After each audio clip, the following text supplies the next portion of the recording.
Σόι, το ανεμόπτερο 170, στο δυτικό επίδεμο 21 για βράδυ.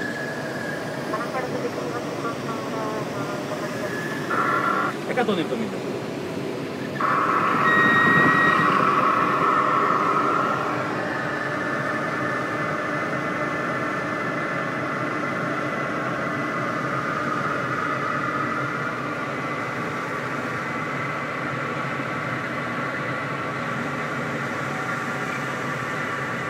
Βλέπεις τη στροφή τι. Ναι.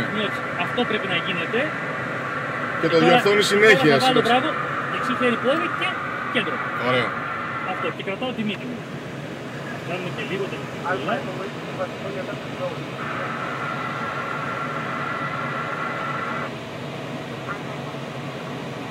Χίλια πόδια, ακόμα. Δεν το βούτυξα πολύ, εντάξει. Αρνητικό stand-by. Ανοίξει, επεκτείνεται το 180 νούμερο.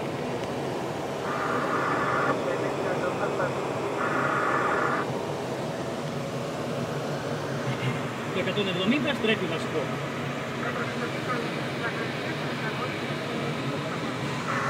$170.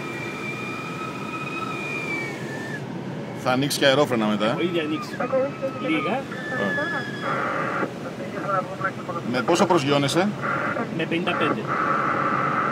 Και σήμερα που είναι και λίγο, έχουμε και λίγο άνεμο, έχουμε 60.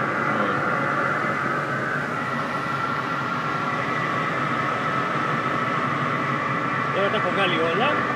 Και βουτάς μύτη.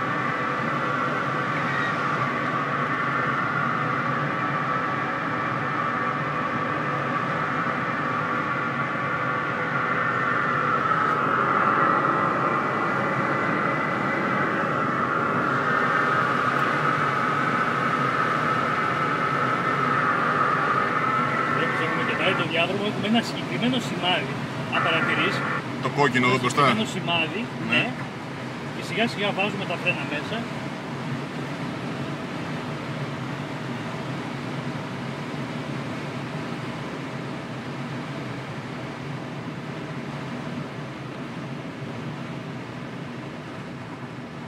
Λίγο κάτω.